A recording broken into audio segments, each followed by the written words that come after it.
ಎಲ್ರಿಗೂ ನಮಸ್ಕಾರ. ನಾನು ನಿಮ್ಮ ಗಿಲ್ಲಿ ನಟ. ಸಖತ್ತು ಖುಷಿ ಆಯ್ತು ಬಿಗ್ ಬಾಸ್ ಮನೆಯಿಂದ ಬಂದ್ಮೇಲೆ. ನಮ್ಮ ಲೈಫ್ ಬಿಗ್ ಬಾಸ್ ಮನೆಯಿಂದ ಆಚೆ ಈ ತರ ಇರ್ತದೆ, ಇಷ್ಟು ಜನ, ಇಷ್ಟು ಸಪೋರ್ಟು, ಇದೆಲ್ಲ ಇರ್ತದೆ ಅಂತ ಸತ್ಯವಾಗ್ಲೂ ನನ್ನ ಕನ್ಸು ಮನ್ಸಲ್ಲಿ ಹೊಂದ್ಕೊಂಡಿರ್ಲಿಲ್ಲ. ಎಲ್ಲ ನಿಮ್ಮ ಪ್ರೀತಿ ಪ್ರೋತ್ಸಾಹದಿಂದ ನನ್ನ ಕೈಲೇ ನಂಬಕೈತಿಲ್ಲ ಇದೆಲ್ಲನೂ. ನಾನೇ ಇನ್ನು ಏನಪ್ಪ ಇದು ಜೀವನ ಹಿಂಗೆ ಈ ತರ ಅಂತಾನೆ ಹ್ಯಾಂಗ್ ಓವರ್ ಇನ್ನೂ ನಿಜವಾಗ್ಲೂ ಬಿಗ್ ಬಾಸ್ ಶೋ ಏನಾರು ಒಪ್ಕೊಂಡಿಲ್ಲ ಅಂದಿದ್ರೆ ಇದೆಲ್ಲ ಆಯ್ತಾನೆ ಇರಲಿಲ್ಲ.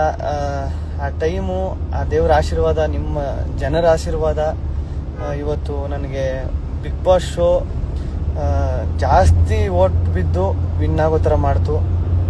ಸಖತ್ ಖುಷಿ ಆಯಿತು ನನಗೆ. ಎಲ್ಲ ಆಯ್ಗಿಲ್ಲಿ ಅಂತ ಕಳಿಸ್ತಾ ಇದ್ದೀರಿ. ಎಲ್ರಿಗೂ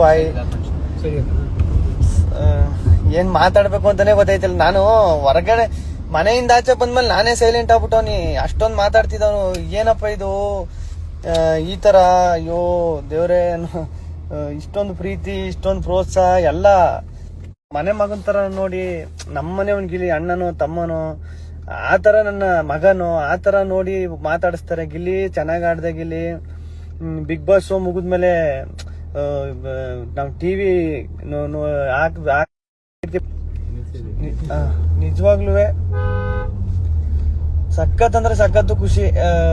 ನಾನೊಂದು 6 ವಾರನೋ 7 ವಾರನೋ ಇದ್ದಾನೇನೋ, ಜಾಸ್ತಿ ಆಗುದಿಲ್ಲ ನನ್ನ ಕೈಲಿ. ಎಲಿಮಿನೇಷನ್ ಆಗ್ಬಿಡ್ತೀನಿ ಅಂತ ಓದೋನು ನಾನು.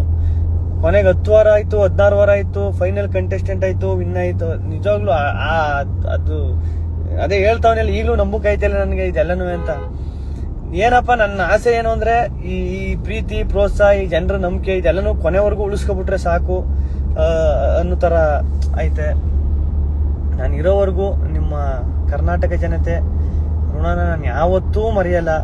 ಕರ್ನಾಟಕ ಮಾತ್ರ ಅಲ್ದೇನೆ ತಮಿಳ್ನಾಡು, ತೆಲುಗು, ಆಂಧ್ರ, ಆಮೇಲೆ ಎಲ್ಲ ಕನ್ನಡ, ಬೇರೆ ದೇಶದಲ್ಲಿ ಕನ್ನಡದವ್ರು ಇರೋರು, ನಮ್ಮ ಯೋಧರು, ಅವ್ರಂದ್ರೆ ನಮ್ಗೆ ಎಷ್ಟು ಖುಷಿ. ಅವರು ನಮ್ಮ ಗಿಲ್ಲಿ ಓಟ್ ಹಾಕ್ರಿ ಅಂತ ಗೆಲ್ಲಬೇಕು ಅಂತ ಅವರೊಂದು ವಿಡಿಯೋ ಮಾಡಾಕ್ತಾರೆ. ಆಮೇಲೆ ಬೇರೆ ಏನೋ ದೇಶದವ್ರು ಅವರು ವಿಡಿಯೋ ಮಾಡಾಕ್ತಾರೆ. ಬೇರೆ ರಾಜ್ಯದವ್ರು ರೀಲ್ಸ್ ಎಲ್ಲ ಹಾಕ್ತಾರೆ. ಅದೆಲ್ಲ ಸಖತ್ತು ಖುಷಿ.